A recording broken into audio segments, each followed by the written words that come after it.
In the event that there is no deal, are you saying we will not pay the £39 billion we negotiated as our payment?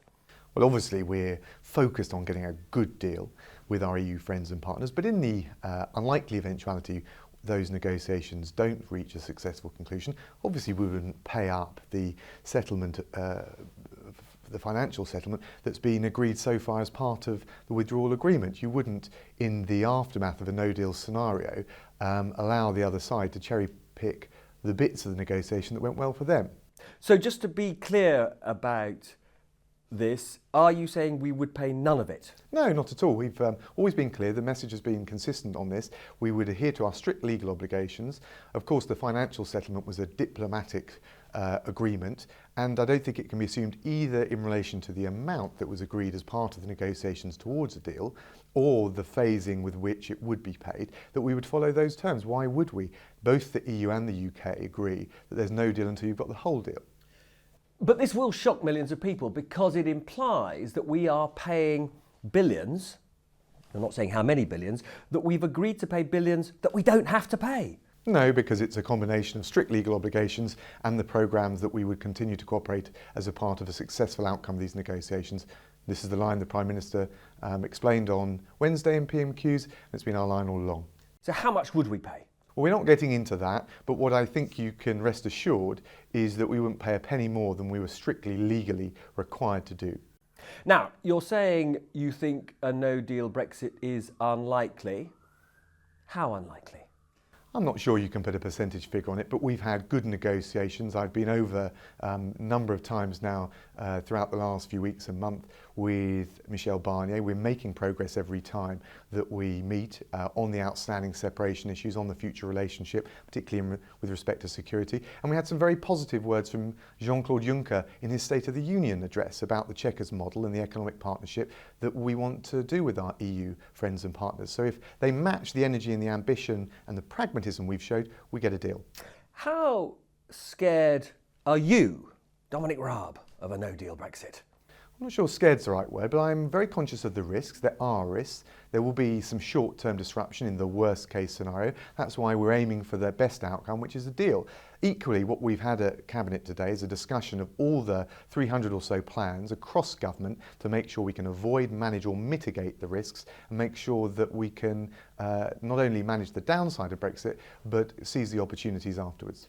300 or so plans to protect us in the event of no deal. Gosh, that's a lot of plans. How many are finalised?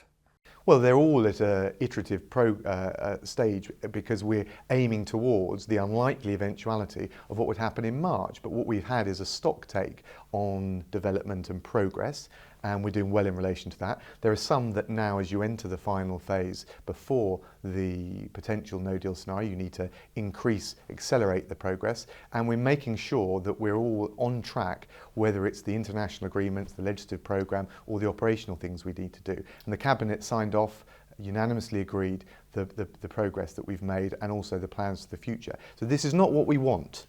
We're aiming for a good deal with our EU friends and partners, but it's what any responsible government would have to do. It's the common sense approach. Ralph Spieth, the boss of Jaguar, says no deal means his plants would have to close for a period. Some of your colleagues have said to me that they think if there is no deal, we would have lorries parked all the way up to the M25. This is scary stuff. There's no doubt in the no-deal scenario there will be significant risks and there will be short-term disruption. And that's why Cabinet met today, to make sure we've got the plans in place to manage, avoid or mitigate the risks. And of course some of it depends. But some of that will happen though, won't it, in a worst-case scenario? Look, we will cater and plan for all scenarios, but in the worst case scenario, there will be some short-term disruption. And that's why, for example, in the technical notices that we've published, one of them deals with the customs procedures in a no-deal scenario and giving advice to businesses, particularly those that are not familiar with the customs process, about what they would need to do. Now, on the basis of what Jean-Claude Juncker said yesterday, do we have any reason to hope that the Chequers plan will be the basis of a deal?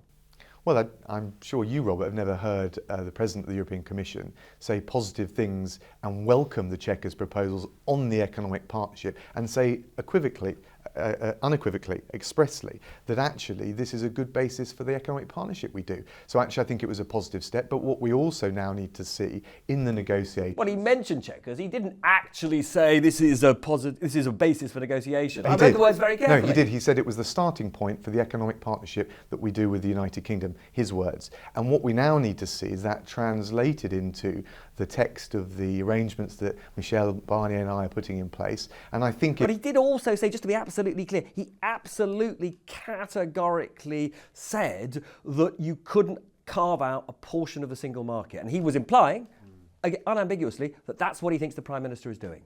Well, you said he's implied this or that, but of course the EU always set out the importance of respecting the four freedoms and the integrity of the single market. The advantage of the Chequers proposals is we respect the key principles of the EU. We have made some compromises on our side, but we strike a deal that is good for the EU, good for our European partners and their businesses and their citizens, but also good for the United Kingdom. And that is the win-win scenario we're looking for. And actually it was a very positive step, but what I need to now do is make sure in the negotiations that that's translated into the actual text of the agreement we sign.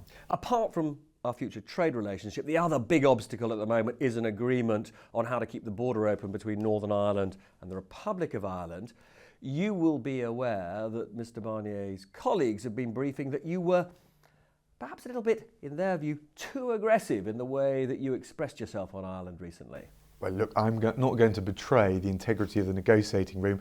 Michel Barnier and I always have candid, frank conversations, and we're very clear we're not going to see a customs border drawn down the Irish Sea. But there's a lot of technical work and discussions and considerations going on. I'm confident that we can resolve this. But they say you said, we're not going to impose a border, you will have to impose a border. Did you say that? Look, I'm not sure who you think said it. I'm not commenting on leaked reports of the negotiating room. It's a totally unprofessional thing to do. I'm confident we can resolve this issue, but it's got to be made to work for the actual communities living, of all the communities living in Northern Ireland and on the Republic side.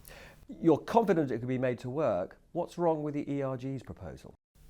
Well, I think I'm not going to knock the views and the contributions made from either side of this debate. I think the challenge is coming up with a resolution, an agreement that the EU accept. It's not just something that we propose. And the advantage of the Chequers model, which has been now welcomed as the starting point for the negotiations by President Juncker, is that it resolves the Northern Ireland issue, it resolves the challenge over frictions at the border in terms of trade, and it frees us up to trade more liberally and energetically with the growth markets of the future from Asia to Latin America. There's no other plan that does all those three things. Now here's a challenge for you. Could you name a single EU leader or a member of your own backbenches who positively likes the Chequers plan? Well, we've had a range of people. Come on, name somebody. So, for example, the Polish foreign minister, the Danish finance minister, Angela Merkel actually welcomed the Chequers proposals when they originally came out. All of this is available, but I'm not going to give in to the professional pessimists who only pick out... I'm not trying to be pessimist. I'm trying to give you an opportunity to tell us. Well, I've just given you three. Following wind. In fact, I've given you four if you include President Juncker. So just to be clear, you wouldn't give me a probability for no-deal Brexit, but give me a probability that Chequers will be the basis of an agreement. Well, I'm confident that if the ambition and the pragmatism that we've shown is matched, and I think there's every indication that it can be and it will be, we get a deal. But I'm not a gambling man, I'm not going to start putting odds on it. And finally, last question.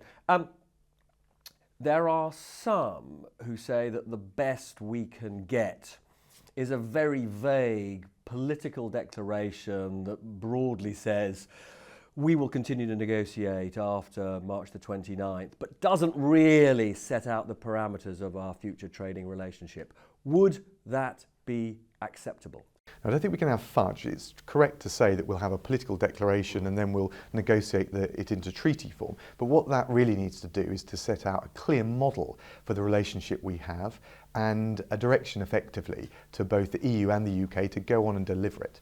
So just to be clear, you will not be satisfied with something that does not guarantee really important elements of the trading relationship? I think that's recognised on both sides.